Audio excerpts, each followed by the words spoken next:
have been all waiting for this since last month, and we have been conversing regarding the availability of the dates and the availability of the office and so on and so forth. So we finally decided on 18 October, and then we are here today to discuss. So thanks everyone for joining this morning. I was sitting in one corner of this room and attentively listening to the profiles read by one of the young lady, Audrey, one by one, all your profile. And as I was preparing to come up to the stage, I was thinking I will introduce as let's welcome young and dynamic. Then I thought that I should take a pause. I should take a pause and say not only young and dynamic, but experienced and journalists of Meghalaya who have been crafting excellent stories which are commendable, which are being granted by many organizations. They have got commendable, they have preserved the freedom of the press with determination, with grit, with a lot of courage, and brought a lot of stories from the Northeast. So let's join together to welcome once again, Ivan Rikinti and Ivan Jopling to the panel discussion. Thank you for being here and giving us time. So the theme for the discussion today is, we are broadly keeping it as understanding media in the Northeast India, of course, but our real focus is on the working women journalists in Meghalaya especially. And this is one topic that people avoid talking, though there are very less research going on in the academia. There are people like Amu Joseph who have written a book on women and news. There are people who have done 1 or 2 PhDs on North Indian women journalists, but there are not a single PhD or any academic or any thought-provoking work coming out in terms of working conditions of the women journalists of Meghalaya.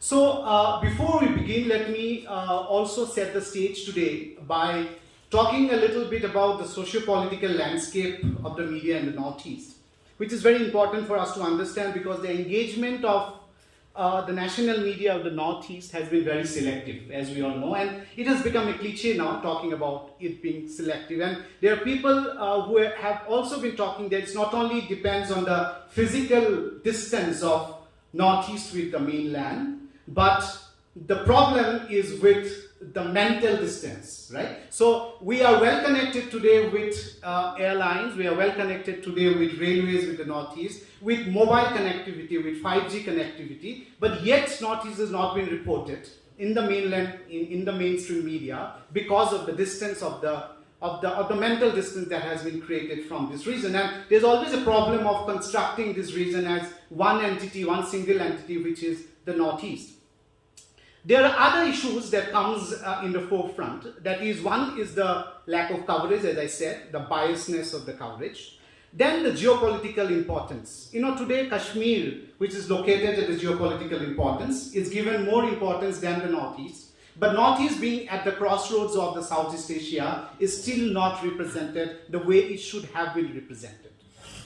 There is lack of specialized reporting. People say that the journalists of the Northeast are not specialized, that they cannot or they are not, it's not possible for organizations to fund them to do or follow up a story for a long time because of the particular needs that is there in the political economy of the media. There is tyranny of access that has been mentioned by people like Rajdeep Sardesai talking about the tyranny of distance. But now there's this tyranny of access, the accessibility issue of the media, and also the underfunding and the lack of resources. So these are basically broad points relating to the socio-political landscape of the Northeastern media scenario.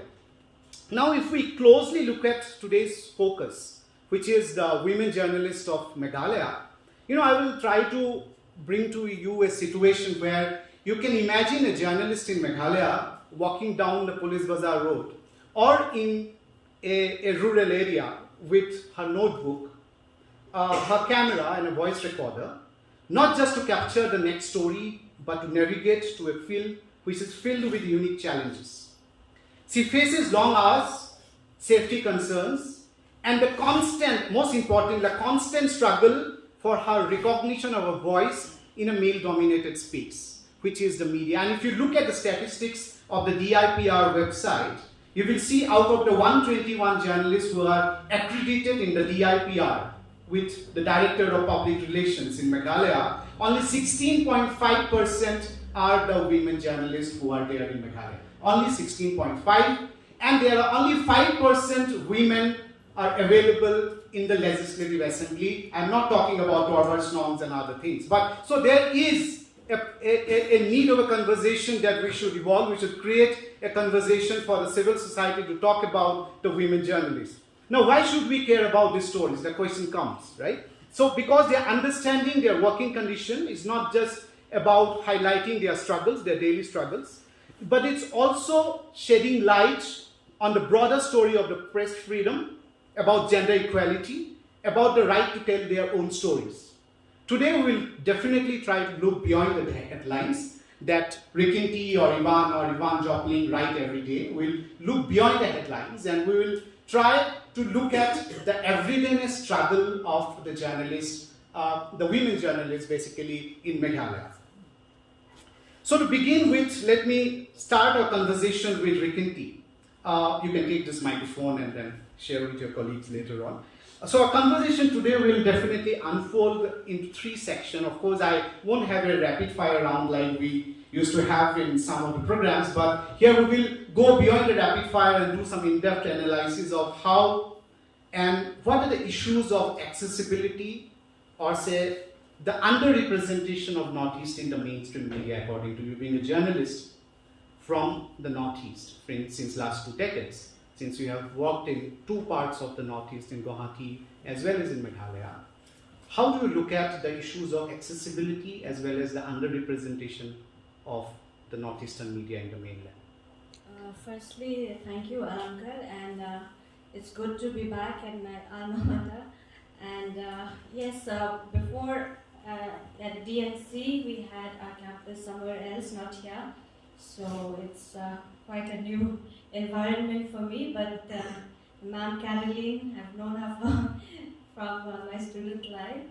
So, okay, let's go straight away to like you said, we are underrepresented, the Northeast for many, many years, and this is what I've learned as a journalist student. Proximity, that is one word which I've always held, because you know, people will tend to be interested in what's near to you.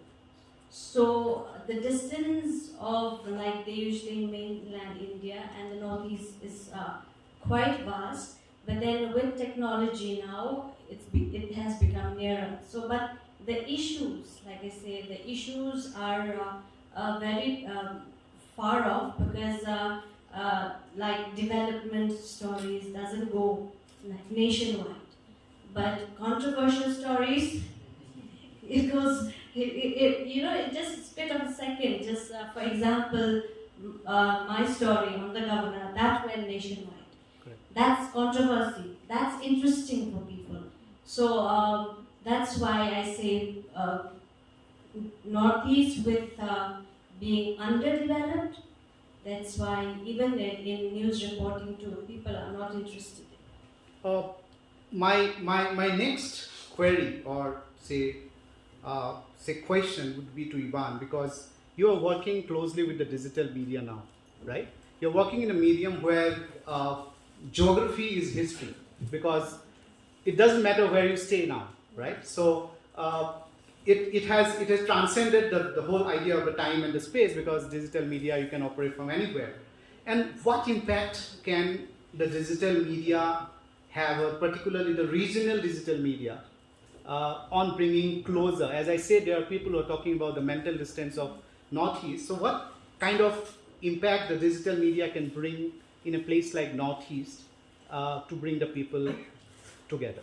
Thank you very much. And I would also like to express my gratitude to English and Foreign Language University for inviting us to this important discussion, which I feel calls for action. I also would like to thank my co-panelists and colleagues in the media for sharing the stage with me to talk about this topic. To your question, Yes, I have been associated with the digital media for a very long time now, and I've noticed that whenever you report on issues, let's say if I'm sitting from Shillong and I write a story about something that's happening in Nagaland or Manipur, we see that, like you had mentioned, though geography has become history with the intervention of digital media, but still there is that, you mentioned the mental disruption.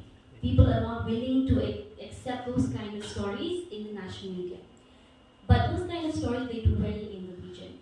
And one problem I've seen is that, yes, national media outlets, they do have their reporters, their correspondents stationed in all the 8 states.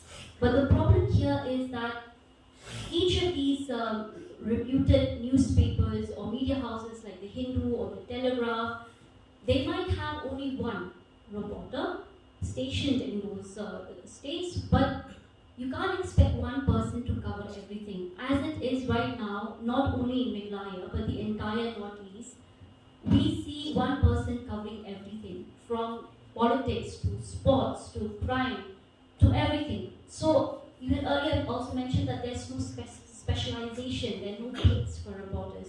I think that is one of the problems that in our region we are facing right now. And that's precisely because of, sorry to interrupt, but that's precisely because of the budgetary allocation? Yes, yes. We can talk about that later. Right. The working condition of journalists. That is the main problem I think every northeastern state is facing at present, which I believe each one of us will have the same answer to that question. Like most of us, when we started off, we were underpaid, and when we had to work and slog, but that's a different story. We can talk about that later. Right now, the stories that, like Gauri had mentioned, only if it's a controversial story, then it goes nationwide. Because national media outlets, they often look at the region through the lens of conflict, insurgency, and if there are any masala in your story. Otherwise, other stories like, like she said, developmental stories and other good stories that come out of the region, they are really highlighted, even though we are connected through, technology. But such stories don't go through. But now, what we've seen the rise of social media, where, social media influencers have started to come forward, through YouTube and other social media platforms. So they individually, in their own capacity, they started to come up with their narratives about the region. Most of these influencers, they may be from the region, but then there are others too who are not from the region, but then explaining about the Northeast. The facts, for influencers from outside to talk about the region, sometimes they do get the facts wrong. But if you have an influencer or somebody from the region talking about the region, that itself, that with the intervention of social media, that somehow has changed the narrative a bit.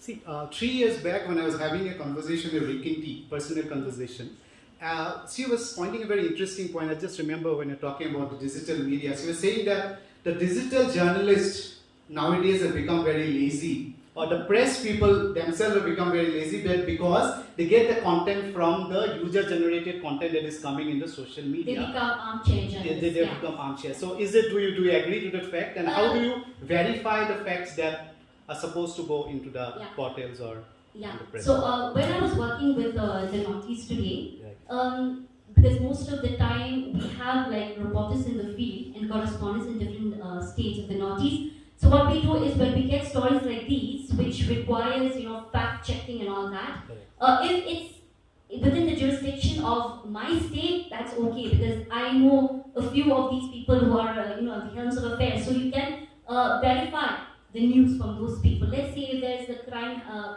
maybe a murder happening, you can just contact the local authority and ask and verify the fact. But the same is very difficult for me to, because I don't have like personal contact of let's say an XP or the DGP of Nagaland or Manipur, so I had to rely on our correspondent. So in that way, I do agree with you that there are times when we always sit in our chair and wait for information to come and then verify it via phone. But the problem here is mostly for the field journalists, when they go out and they search and they hunt for stories. But I think so with the technology, even they would, through their phone or through messages, they can get the information. Is there any case or an example, because since you are here, you'd be able to tell us, is there any case that happened like you have written a story and then you found that the fact was wrong, it has already gone on the air and... Yes, many occasions. So what do you do? Because the journalism students would like to know... Yes, so I would like to cite one example. Yes. Because, you see, that is why it's very important for journalists to know the different laws that are there in our country, especially when you're dealing with women and children. When you report on crimes about women and children, you have to be very mindful of the different laws that are there. Because every time if you tend to violate one of the clauses of any law, then you can end up in trouble. Because I have experienced this. I remember I carried one report about one incident, and I made sure that we did not mention the name, we did not show the face. But my mistake there was that I mentioned the place, which I shouldn't. It was a mistake for me. So the next day, not next day, because that day, because digital, it goes on the website that same day. And after a few minutes, I got a call from the Women's Commission. And she was like, what is this? And then you get a summon notice. And that's why I always tell my juniors also, when you do stories like these, you always have to check, like be very, very careful, sensitive matters like these. Right, thank you. Let me go to Ivan and ask you a very basic question about women journalism in Meghalaya. How is it to be a women journalist in Meghalaya? What is the feel? How do you, because it's people see Shillong as a very different place in terms of its matrilineal culture. It's a way where people think from outside is not dominated by man and so on and so forth. So how is it working as a women journalist in Meghalaya? Am I audible? You have to switch it on full. Oh, yeah. I think it's working, yes. Okay. Thank you, Mr. Kaushik, the moderator of today's panel discussion. Thank you for having me here. First of all, I would also like to thank the Department of Journalism and Mass Communication of the English and Foreign Languages University for organizing this very, very important panel discussion on regarding the media in the Northeast, with special reference to the working conditions of women journalists in Meghalaya. I would really be honest with you that indeed this is a subject that I strongly feel about. Thank you for reaching out to me, even though I was invited on a very short notice. Absolutely. And thanks for accepting that on the last minute. Yes, like I said that I could not turn you down, turn down your request, because like I said, this is a subject that I hold very, I feel strongly about, because as women journalists in Meghalaya, we do face a lot of challenges in discharging our duties. I was telling my journalist, a very good friend of mine, yesterday that I'm going to this panel discussion because of I get to speak about how difficult it is, or the challenges that we faced every day. So he told me, that I should mention this, that to be a journalist, it is not easy, as some people may think, because as journalists, journalism is a profession, and the important educational qualification is the most important criteria, to be a journalist. Which I'll tell you, the fact in Meghalaya, we have people with almost no qualification, but they are still working as journalists. Okay. So this is the issue that we keep on discussing among journalists like me, who have the qualification and who have set standards for ourselves. So those journalists that you're talking, as you're saying, they do not have the requisite. Yes. So they are within that 121 journalists who are in Yes, this? yes, very much. They are also accredited journalists, but the fact, if you look at their, educational qualifications, Right. they almost, most of them don't have the, requisite qualification. So we were discussing this issue, and my friend, he has mentioned that the onus of responsibility to bring good people in journalism, and by good I mean people with qualification. Also responsible. Yeah. Yes. Correct.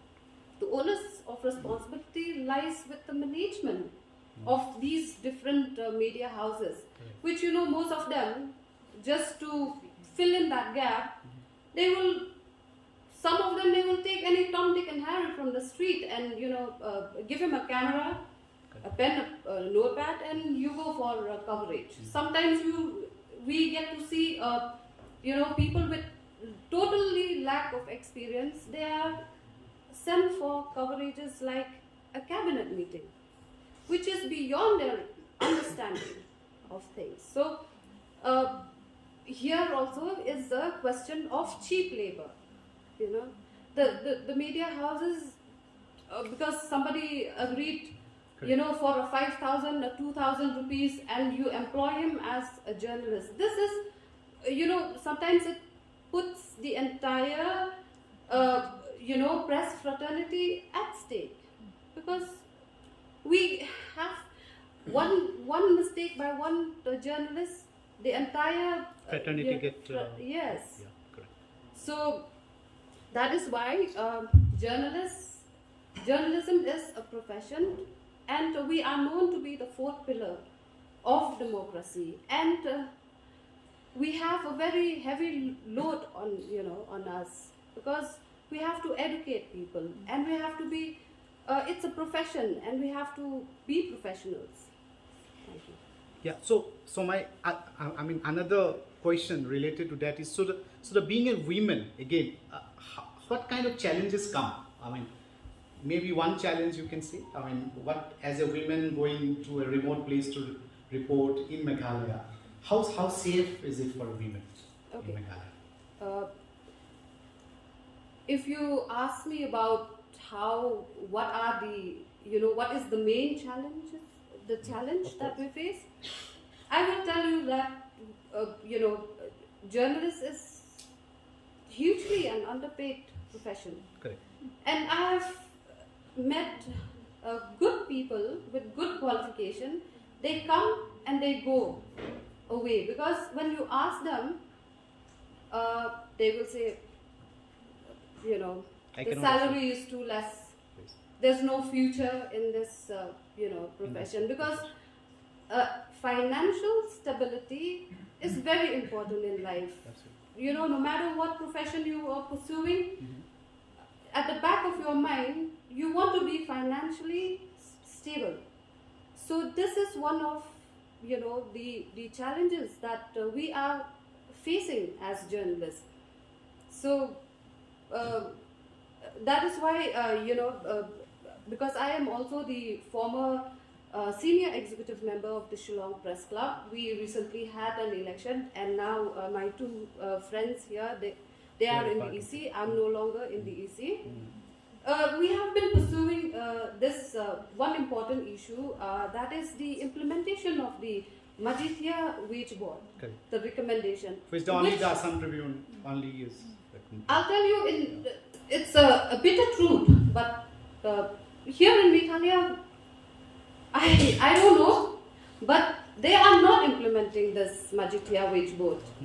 And to add more to this issue is the fact that Meghalaya we have a defunct journalist union, because the responsibility of this union is being shifted to a Shillong Press Club. Okay. You see, which the objective of the Shillong Press Club is to, in fact, facilitate holding of press conferences and providing a space for working journalists to work or to relax. Okay. But I mean, like other states, I can name a few, like Tamil Nadu.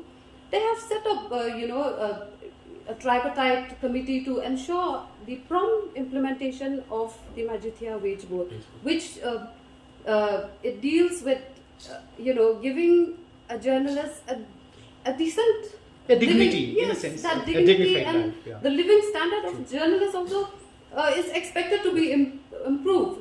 But the fact is that here in Meghalaya, the state government is not at all, no concrete steps being taken to ensure that media houses comply and implement the recommendations of the Majithia Wage Board. That's why you get, in Meghalaya, you have journalists who are working with a meager salary of 5,000.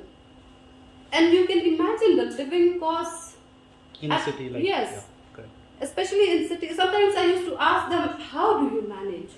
Because some of the journalists, they come from the suburb areas, not from Shillong, Yes. right? Yeah, correct. Most of them. And most of them. Like, I'm also from Jowai, Jowai. from West Giant Hills. I started my career in journalism in the later part of 2005. I never applied for a job in a newspaper or a media house, but for me it's a different thing, because the job comes to me. I got an offer from one of the vernacular papers, the Unong Sanhima. I used to call Nong Sanhima my first love in journalism. Yes. So that time I was just 17 years old, and I just joined college in my class 11th in the Kianglamba Government College, Jowai. So that time when I accepted this job offer, I don't know nothing about journalism. My only intention was to get some pocket money. But with time, after getting into this job, I realized that yes, this is my calling. I remember that I got I almost entered the teaching profession after my master degree. Of course. But the thing is that my family was never that that they encouraged me to continue in this profession, because of the fact that there is no social security, job security is almost absent here, and financial stability, all these things taken into consideration, they said no, you have to pursue another profession. But when I almost got into this teaching job, I realized, and I told my mom, whatever you say about this profession, I want to be here. I want to grow in this profession, and I know how to do it. And all you need to do is, you have to believe in me. And that's what my mom is doing, till today. It is almost like 2 decades now I am in this profession. And sometimes I still can't believe that I have made it this far. But looking back, I realized that this profession has, taught me a lot of humility, patience, gratefulness, and the spirit of not giving up on the need to learn more, face your challenges head on, and adapt to the changing situations. Yes. Thank you. Rikinti, Ivan has pointed out, knowingly or unknowingly, some very emotional aspect of being a women journalist in Meghalaya. And since you are in the executive, you are an executive member of the press club now, what kind of support system do you have in place for the women journalists in Meghalaya? Is there any specific support system you have? I'll be very candid, brutally honest. I'm a person like that. Yeah. Nil. Okay. There's nothing. I'll say, if we talk about security of women journalists in Meghalaya, if I say physical security, women journalists don't ever go to East Chandigarh. I've been there, I've been chased, especially to report on coal mining issues. That's the thing, I escaped. In Kaurangats, I escaped militant attacks. And we are safe in the city. Physical security, that's it. And what Ivan has spoken about is financial security. That is very, very important because, as women journalists, sooner or later we will become mothers. Absolutely. I'll be very, very honest. When I was in the field and with my firstborn, when I first joined the Meghalaya Garden, my salary was just 2,500. Yeah, I think the students should know this. It's I started 2,500. with 1,500. I think their pocket money is around 10,000 rupees now. I started with the Meghalaya Garden with 2,500. And at that time, we don't have a mobile phone, is that Nokia black and white. I don't dare to even ask my mother to buy me a mobile phone. And I had to buy a second-hand phone from a friend from the IPR. Precious. For 1,500. Right. That is. And till today, for 2 decades, my salary has never crossed 20. How will you survive? And She is talking particularly of regional media again, right? in Meghalaya. In Meghalaya. In Meghalaya. Yeah. And diapers for 1 month cost you 1,000 rupees. And if you have to stay on rent, you'll not get a rented house below 10,000, right? And I'm a person, I think I've been so lucky, been born, we have our own house. My mom was assistant director of the central government, so she can fend. So that is your support system from That's your my family. support Yeah. system for my family. And then when I'm married, I got a support system from my husband. He has his own job. So journalism for me has become just a passion. It's because of passion that I have been here. Otherwise, when you talk about financial security, we don't have. Talk about basic talk about appointment letters from the management. We never had that. We've never seen an appointment letter before. Right. And that's the problem, that's why the Majidhya Witch Board has always wanted appointment letters to be given. Also maternity leave and other things. No, related. Which is totally No, I'm saying Majidhya Witch Board has recommendation for leave. No, it doesn't have. Okay, it doesn't Majidhya Witch Board. Can I? Yes. I'll come back to you again. Yes. Yeah. Just let me talking about that's why women journalists, they really faced these difficulties. I have witnessed. She's my senior. In this profession, I look up so much. I look up to her so much. I have seen her experience when she was carrying her first child, and that time Vikanti was with the Eastern Chronicles. We were there together also, and I really feel pity for her because she had to leave the job or asked to leave the job. So when the Press Council of India members, they were here in Shillong, and they asked they have an interactive session with the media persons out here. I pinpointed this very problem of women journalists, not only Vikanti.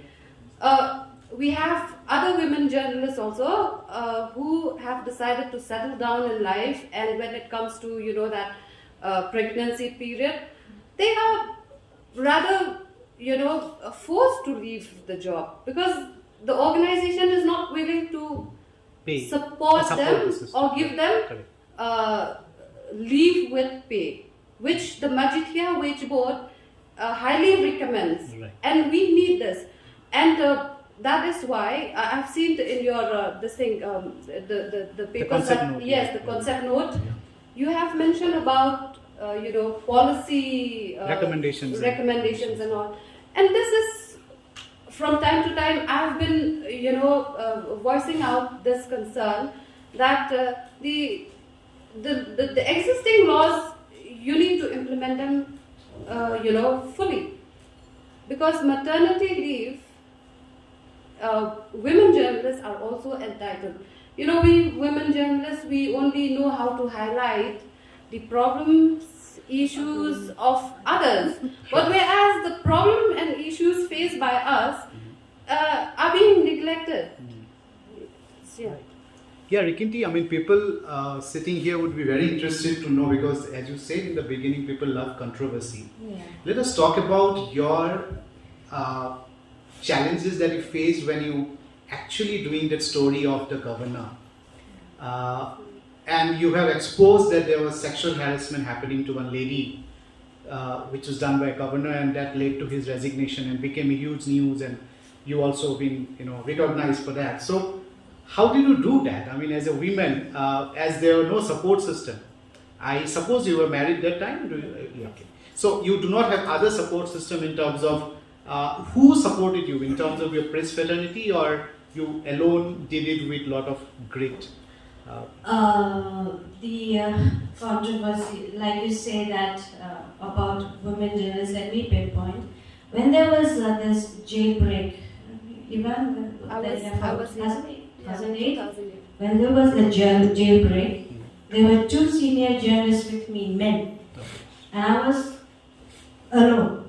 So we went to the jail and we learned about the jailbreak, and the next day we went inside the jail, interviewed the inmates, what had happened to the Full Moon Dhar case. Yes. So the authorities, they tried to pinpoint the weak ones. Yes. So Rikinti was made the leader of going inside the jail. When besides there are two male very senior journalists. So that is one thing. They try to pinpoint. So women, they find women as the weak one. And that time you were around 14 years younger to today, right? Yes. That was one. And about the governor thing, yes, I had the support, especially some very senior journalists. And at that time, my baby was just 7 months. And I was supported by 2 or 3 journalists, very, very senior journalists, and especially my family. And that was when I needed, because what I found was we went for a PRO job at that time, because we don't have the security of the job. I was not even on leave. I had left Eastern Chronicle then. So PRO job in the Raj Bhavan. In the Raj Bhavan. Okay. So what they did was, they took the list prior to the PRO job in the Raj Bhavan, they had the PRO job for the Chief Minister's office. So from that list, they took it to the Raj Bhavan. So I was in the list. And even Iban was there. Iban, both of us. So, when I went inside and, when you are in this field, you tend to read people. You tend to read how they talk. That energy comes, the vibes come. So I was asking a lady there, she's a stenographer there, I said, working at the Raj Bhavan is so good, you'll have good things to eat, and we're just discussing casually.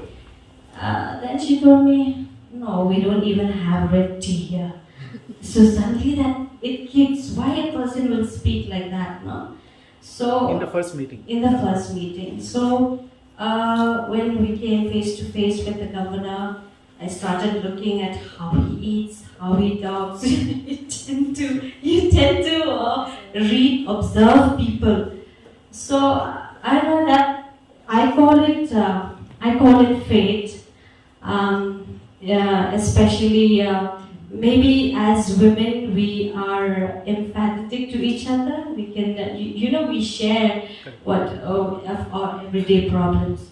So that's how. So we ended up just like that. So, but then the entire staff of Raj Bhavan, maybe they had my vibes too.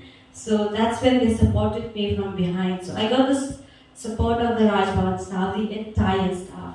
and my parents, and just 2-3 journalists. That's it. Okay. Yeah, Ivan, just another question related to digital media, because digital media is supposed to give voice to the voiceless. It is one of the most democratic media because it is not controlled as such by, though it has control by some unfamiliar faces whom we don't know, they are very superpowers. But do you think that women have actually got a space in the digital media more than the mainstream media, as looking from the Me Too movement till today, how the things are moving in the digital space? Okay, since we're talking about women journalists, let me start from there. Of course. Before coming to this program, I spoke to a few women journalists of our state, and what they mentioned is that number one, they said underpaid, the wages. Number two, infrastructure. Whenever they have to go anywhere, because there is lack of infrastructure like washroom and other facilities, it deters them. And they also spoke about work-life balance, because journalism is an all-consuming profession, we all know that. And especially if you're a field journalist, if you have to run around and then come back to the office and report, that becomes very difficult for a mother. Yes. Because if you're a single woman, that's a different thing. You can run around, but that also with age. Yes. But then if you're a mother, it becomes difficult to balance. And they've also mentioned about they might not say it directly to your face, but there is an undertone, sexual harassment. Like men will tend to touch you, like start making comments, like very disturbing comments. Which While reporting, you're talking. while sitting with sitting together. our colleagues, Okay. male colleagues, Male. some of them. Uh-huh. The way they speak, they'll not say it directly to you, but the gestures, Gestures. very unpleasant gestures. Correct. So I believe each one of us have encountered that, and it's very unpleasant. So I think this is a situation that not only women journalists of Meghalaya are facing, but even Everyone. journalists across the country are facing. Correct. And to your question, yes, if we compare to the past, let's say 5 or 10 years, women have started coming out, and they might not necessarily be journalists or have any experience in journalism, and they might not even be journalism students. They might be social workers, they might be activists coming out and speaking, voicing out their concern. So if you do that comparison, yes, we have come a long way and women have started coming out, but they are still very less compared to our male counterpart. Because I don't know what the situation is, but I think so. Maybe there is a constraint, if you call it, maybe it's a societal constraint that prevents women from coming out and speak up. Yeah. So that is one of the problems that not only our society is facing, but other societies also are facing. And we say that it's a matrilineal society. Meghalaya follows the matrilineal system of inheritance, but that does not necessarily translates to the working condition of not just women journalists, but other women in other professions as well. The condition is more or less the same as other women in other parts of this country. So does your the portal that you run, does it have any special section for the women, or do you do any special stories on women?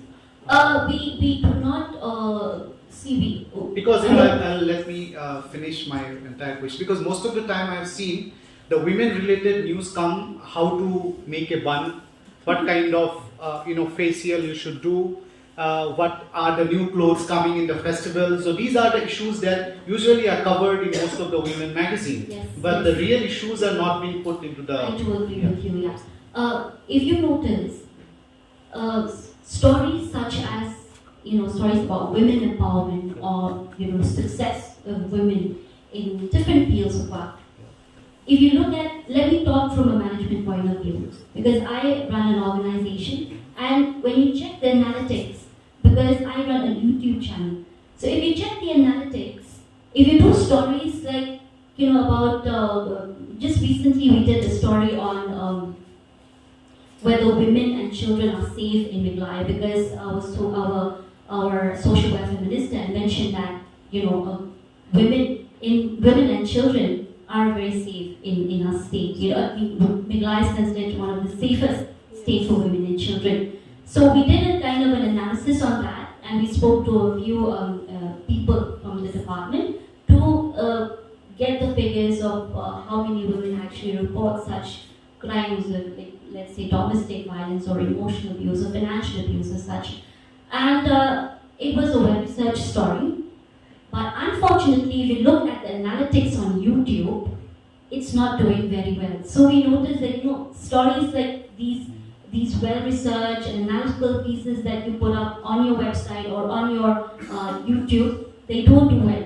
Yeah. So I think most of the media organizations, they face this, because if you look from the financial point of view, you have to come up with something or the other to make up for the amount or the expenditure that the money that you spend on that particular story. But if that is minimal, so they tend to think the other way around. But then, like you stated, that we tend to do stories about women from different fields of work in our state, and like I mentioned, most of these stories don't do well, except if if we do stories on, like, if a person of that if that woman or particular lady has done maybe has gone viral on social media or something, then we do a story on that. That is a different story altogether. That has got more market. Yes, yes. Like I'll just make a point here. Recently we did a story on one of the I would call it young women of our state. So we did a story on her, and it did very well. Actually, it topped our chart on YouTube. It's one of the most viewed video on YouTube, simply because a few months ago her video went viral on social media. So people tend to look, if you study the audience, they tend to look for something that is very trendy and very catchy. Right. But they don't actually want to read about the important or about the things that matter, like women's security, job security for women, like the working condition of women, or how many women in the state are facing different kinds of problems and challenges, like crime against women. They don't usually talk about that. Because it doesn't have a market. I mean, Yes. they may somebody If you writes- talk from a management point of management view, point. So if you write, that may lead to get a fellowship somewhere or get an Yes. award, but not somehow. that not doesn't getting- translate into money. Connected Yeah. with the Yeah. with Exactly. the Yeah. Only a few people might read your report. Mhm. Maybe research scholars might read your report. Report. Yes, Yeah, that's and a few people Yeah. in the terms of fair might read your report, but not necessarily. The common people will not read your report right. Yes. unless there are some mircha added to that report. of Right, yours. right. some sensational. Yeah. Yeah, Stories. Ivan, I'm just coming to the end of the conversation. So, what is the resilient mechanism that you have to come out of all these issues that we are speaking regarding women journalists, safety, about being not getting paid as equal to men, maybe underpaid, and a lot of other issues that women, of course, have in their day-to-day, everyday struggle. What is the resilient mechanism? It is within you as a human, or is it a mechanism that the society provides? I really like this question. Yeah. Thank you so much for asking. So talking about how to be resilient in this kind of a profession, I would say that you need to have a strong mindset. It's for the students, actually. And the way you look Right. at life, the way you take, you have to see, like in my case, it's almost like 18, 19 years in this profession, and I have also... It's okay to say 20 years, no problem. Yes, Yeah. but I've not reached 20.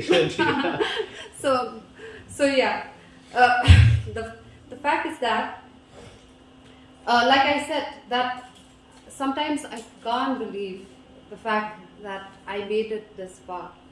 I'll tell you, when I joined this profession, and with all the negative, narratives about the job that I am, I am in, the fear that family puts in my, my head. I used to think that I don't know whether I can do it or not. Because that time also, Ivan, militancy was also at the peak, right? The time that you have joined, I believe? Or it was almost... It was during GNLA, GNLA, yeah, correct. But we don't have to go to government. Of course, yes. So, in that way, our physical security is like, But I think so. We all often put HNSC and JNA would tag reporters as police informers, which is very... Yes, but the thing is that when we talk about militancy, just before coming to the actual point of your resilience, I remember this incident. These militants sometimes they take press people into confidence. It's scary that they know everything about you. One day at 7 o'clock I entered office. I remember I came, from a cabinet meeting, attending a cabinet briefing after the cabinet meeting. So that time landline was, still in use, though we don't have landline now. So I got a call.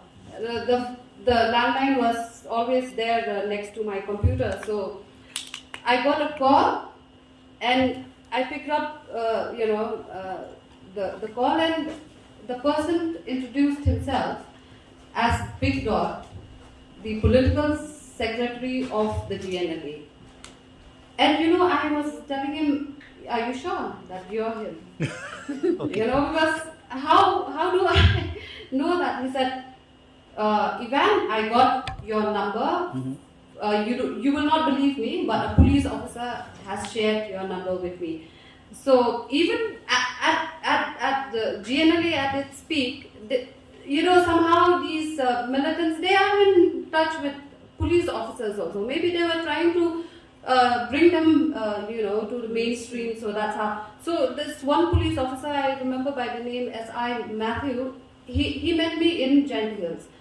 And he knows how I work, so he gave that GNLA leader my contact number. And I remember the message that he sent, that he wanted me to write about, was before election, and it was a threat issued to the people of Garo Hills if they vote for a certain political party. So that was the exclusive done by Meghalaya Guardian. So, and when it comes to HNLC also, I'll tell you the fact that they have my email address. They have Rikanti, you're included in the list. Iban, so They used to send emails. they contact through email. So purposely they send it to female journalists, or No, not we like were also okay. included in the list of journalists that the email IDs that they want to send their press releases. Okay. So even militants also, we act as a bridge between them and the government, and that's why you have seen very recently that the HNLC have decided to come forward for peace talks, but unfortunately they pull out of that peace talk. So and this is the role of media, in bridging that between the government and the militant outfits. I want to add to that. I want to add to Eben. I'll go back to resilience after Yes, this. we'll come back. We act as a bridge, so the militants also know that whether the bolts are good or not. They'll know you. I tell you personally, they'll know how much you get paid. They know where you go, because I've been contacted many times, being offered to support me medically. And I'm shocked. As journalists, people will not know about our lives, but militants know, politicians know. So that that comes, security comes, you know, as Academicians know. academicians know. That's why Yeah. that security must be there, especially for us women. Yeah. Yeah, coming back, to your main question, I used to think that I should give up journalism. Is it? Okay. Yes, to the fact that before I used to complain a lot, like why my management is not seeing the hard work that I'm putting in. Being the backbone of an organization is not a joke. I have to sacrifice so much in life, to continue my journalism. There is absolutely no social life. I had to skip so many weddings of my cousins, and my mom used to tell me, oh, when it comes to this part, I'm tired of, even to reply to our relatives, like, where is your daughter? Oh, she's a workaholic. They call me a workaholic. So, yeah, I'm known by that at home, because I have no time unless there is like serious things, you cannot avoid that situation. So I used to question, like, why my organization, they don't think about us. I used to write letters to my management saying, consider hiking our salary. But, if you concentrate on this negative side of the profession, you will not be able to continue. But your passion for the job will take you to places. And so I decided, like, I will not work for the organization, but I will work for myself, for my interests. I will pursue my passion, and that's what keeps me going on. And I'll tell you, I am associated with so many organizations. I stopped believing in, to be loyal to one organization. Because at the end of the day, you have to survive while pursuing your passion. So what I did was, I decided to associate myself with many organizations, not only the Meghalaya Guardian. I'm not exclusive for the Meghalaya Guardian, but yes, it is my main platform. But the thing is that I decided to associate myself with so many organizations. I am, in fact, I was working with the first digital news website that yes, Meghalaya.com. It was founded by our very senior journalist, late Bhatila Rai. So, this opened up opportunities.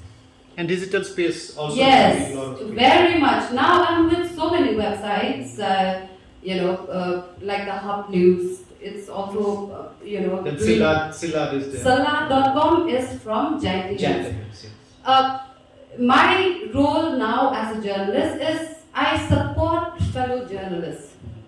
Like in the case of Salah.com, how we come to form this media digital news, Salah.com, is the fact that my friend, who is a senior journalist from Giant Hills, he got sacked from Mount.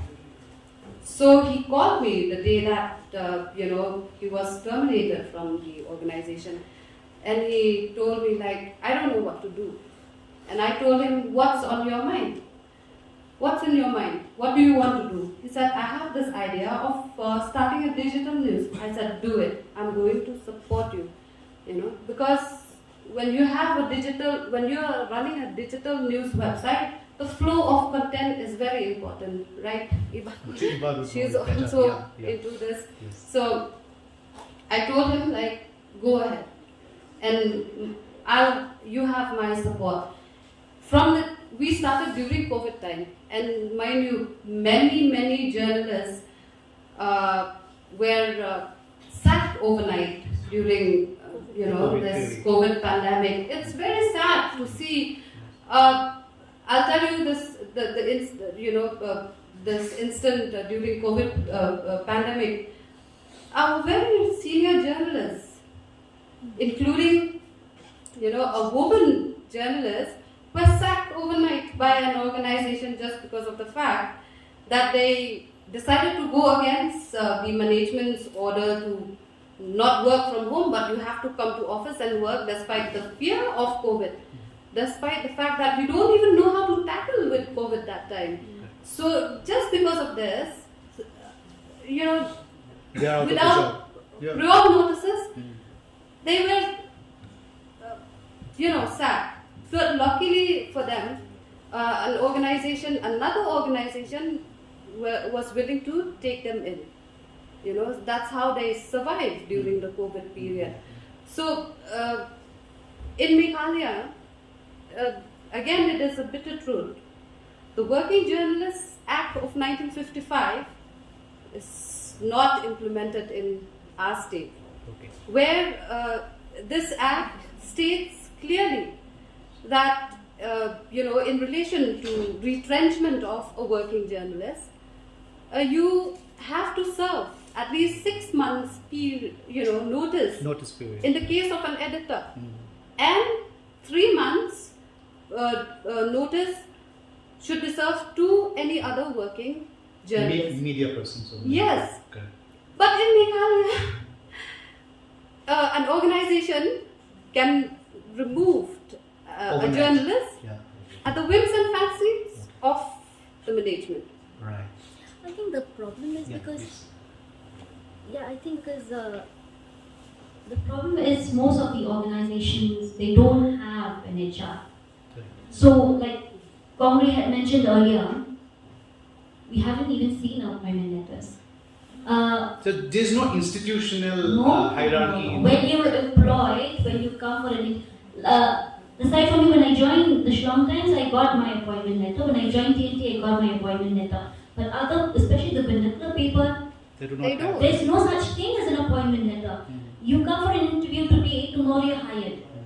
And then there's no signing of contract, because if you sign a contract, you know specifically, okay, I work for only 1 year or 2 years, and if I want to leave the organization, I have to serve say 3 months or 1 month notice period. And if I don't, I'll have to pay that amount. But that is not the case for other media organizations. If they want to sack you tomorrow, today only they say, don't come back, don't come again to the office tomorrow. That also happens in Meghalaya because we don't have specific rules, and like Ivan mentioned, nobody cares about the rules, nobody cares about the law because they don't know about the law, which is very important. I feel journalists of Meghalaya should be aware, like I mentioned earlier, should be aware of the different laws, especially the laws that are related to our benefit, to our welfare. Because at the end of the day, if something happens to us, we can take shelter of the law, we can go to court, And I think the senior journalists we were talking about, they even went to court. Did they go to court? They did not. They did not, no? Because of different pressures also. Let me ask you one very management-oriented question. Since you are running an organization, will you prefer a woman with 28 years old or a man of 28 years old in your organization? I'll tell you, I'll be very honest with you. I've worked with many people, and from my experience, I don't know about others, I'm talking about my experience, I've seen women are more hardworking than men. Excellent. I think They you are. deserve They it. are. We are. Yes. Because if you tell a woman to do something, they'll get the job done. If you tell a man to do something, he'll give you 100 excuses. Which is very funny, and they talk about societal constraints. But if a woman can get a job done, why not a man? So I feel like, there's enough of this gender disparity, because I feel even women can do what men can, So that's to answer your question. Okay, great. So we have almost come to the end of the conversation. I just want to wind up the conversation by asking three of you can respond voluntarily. What do you expect from institutions like us?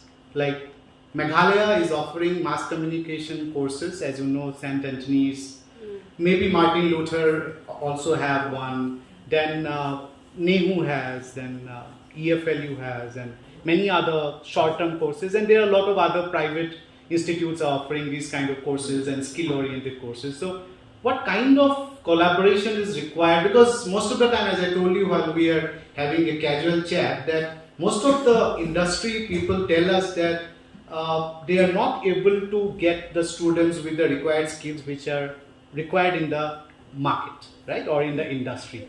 What is that is lacking in the courses? I'll tell you. Yeah. You see, I studied journalism in St. Anthony's College, Correct. and when my friends in the journalism field, most of them, when we were in college, there were, let's say, over 100 per batch, okay, per media technology, and another 100 for mass communication. Where are those 200 people? Most of them are Khasis. They are not in the field, you don't see them. Correct. So either half of them have shifted their profession to something else, or another half has gone outside. Yeah. So obviously I understand why they go outside. There's no job security in the state. Most of them are working outside, maybe in other media houses. Or in national corporates or Yes. anywhere. Yeah. Yes. Right. So that is one sad, that's a bit of truth. That we So do 200 out of 200. Out of 200, let's say one or two will Yeah. survive. Yeah. from my batch, I can say out of the 200, no, let's not say 200, out of the 150, 150 only 2 of us are in the field right now. One is with Pakisi TV, another I am in the forefront media. So only 2 of us from that batch. You imagine, where are the rest? Correct. Most of them are in the other profession. So when I, just to tell you a little bit, I've always wanted to become a journalist. Growing up, I used to watch, I was intrigued by news anchors. I would sit and stand in front of the mirror and hold a newspaper and read the news. So that's why I pursued journalism. And fortunately, when in 2010 I completed my graduation, there was a post, vacancy in the Shillong Times, and I applied for it. And when I joined, trust me, it's nothing like what you've studied in college. Theoretically and practically, it's 2 different things. You might get a few things right, you might set some things right, like how they teach you to do the 5W niche in college and the inverted and pyramid style of writing. They do come in handy when you work for a newspaper or maybe a digital media website. But other than that, how to actually navigate through those, navigate your way, it's very difficult. Practically, it is very difficult because when I joined, I don't know about all of you, but when I joined, they asked me to cover an event, and I wrote everything from your welcome speech to your concluding remark. Right. And then that's how you learn the job, how people are, and how your seniors will actually help you and support you and all that. Yeah, and what was the question? I forgot. No, that's what my question is. That's what my question is. I was thinking that what can be the possible collaboration between industry and the. So, forefront media, what we're doing right now is we have panel discussions like these. We have panel discussions like these every month. At So regular intervals, you're yes, talking about. yes. Right. So there are 2 types of panel discussion. One is the Rinsanithil, which we do it in Khasi language only. Correct. That is And the there's point. another, the campus talk. For campus talk, is what we do is we tie up with educational institutions. We have done it with NEPU, we have done it with Anthony's. You're welcome here now. Yes, now that I know, yes, I would. So we take up issues like these and we have a discussion where the panel members are experts from different fields of work based on the relevant topic that we are talking about, and we have students as our audience because we feel that it's a perfect platform for the young people, the young students of our state to also be involved and engaged in whatever is going on in the state, because right now I don't know, but if you actually observe how people behave on social media, it somehow translates into like whatever is happening in reality. Because I'll tell you one interesting fact. When one of the regional party was gaining ground in our state, 1 year, emanating? Yeah, 1 year. 1 year, right? Yes. So 1 year ago, we were just saying, like, brushing it, like, that okay, it's just a new party, it's only 2 MLA or 1 MLA is going to win from that. But social media, it tells otherwise. There was massive support for that party. And then, but we said, like, it's not going to do anything. There's people who in social media can write anything, but when actually it comes to voting, they will not vote. But That went yeah. in a different way. It went in the favor of that party. Mm. So that's what I'm saying. It's not just that instance, but I've seen many instances as well where whatever is being spoken on social media is actually happening. Yeah. So that's what So it's again a mirror of the society. yes, Actually. Yeah. yes, it Yeah. mirrors. Any one of you have to say something on that? I would say, I don't know about other journalism university, but what knowledge I gained from EFLU was the exact thing that I need to do out there.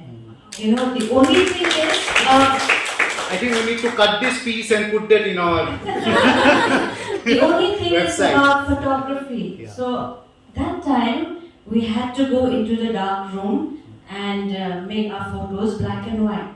So when I joined the field, the digital camera came in. It makes things more easier, but then you learn about history. You learn about how black and white photos are made. So I would say in CIFL what I learned is because they have taken guest lecturers, from the field. So like Iban said, when she joined, she wrote from the beginning to the end, did the welcome speech to the thank you speech. But when I joined, I knew about it because of the working journalists as teachers. Like we had Mr. Lakar, then we had Binayak Das, then we had Madam Ambreen, Madam Cherry. These are the people, who has shaped me. And especially Ma'am Caroline about TV, about radio. So then I got involved with radio as well because I was also interested in, not on TV because I don't like my face on TV. I like only my voice inside the radio. So I learned. I don't know about other university, but I find from my batch, I think, ma'am, I'm the only one in the field. There's no other because EFLU does not take, there's no age bar to join in EFLU at that time because we have people from the army also, we have people from the information. We still don't have, people can still join us. Yeah. They can join you, and we have people from the IPR. So through experience, as classmates, we gain experience from each other. So that's the thing. And the one more important thing I would like to say about the students is always listen to your heart. Reporting, yes, you need practical knowledge, but always, especially, for example, if you report about, about family issues. Let me cite one example about a suicide in Morinkeneng area because the mother did not give the child a mobile phone. So what happens here? People get interested with that. She committed suicide because she didn't get a phone. And what social media are interested about is, you go inside the home, what were you talking about? We are not interested on that. So always listen to your heart. We don't want to publish saying that they had this for lunch, they had that for dinner. What we can do is talk to some academicians, talk to medical practitioners, talk about child welfare, how to prevent such suicides again. We are not interested in inside your home. So you listen to your heart. That's the only thing that I've been doing for so long. I've always, multitask, both as a mother, as a journalist, and it's very taxing, I should say, because we get to sleep only about 5 hours because till we wrap up our newspaper, it comes to 1 in the morning, and I sleep for 2, 3, 4, 5 I get up because my son has to go to school. So that's very, very taxing as a journalist. So as single women, you can always do more. And yes, all the best to all the students, and thank you so much for EFLU. Yep. Ivan, do your last concluding Yes.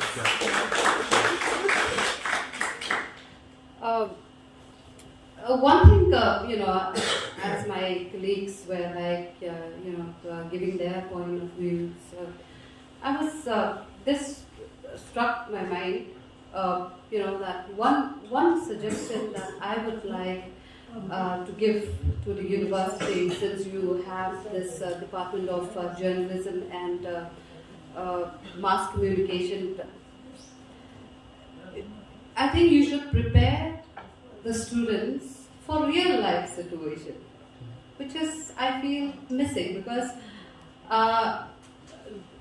like Iban, just a while ago she mentioned that what you learn theoretically and practically are like heaven and earth different. Of course. So I have, in my journey as a journalist, I have guided so many students who have come to Guardian for internship, not only from Meghalaya, and even from outside, from different states. People have come to the Meghalaya Guardian for internship. And you know what I found that because students are confused when they come to a newsroom, and what they were like learning in the classroom is like, so different. So I used to tell them, you were not taught in the classroom. This is no, man. This is like totally new to us. So yes, it's important for the university to really, and skills is also very important. Don't stick to only theories, but you give them skills. You invite people like us to, for a session with them. Like we can teach them basic of reporting. Correct. Which is very important, because in that way you prepare them. If our young students, they want to pursue journalism, they will, when their first day at work will not be, what am I to do?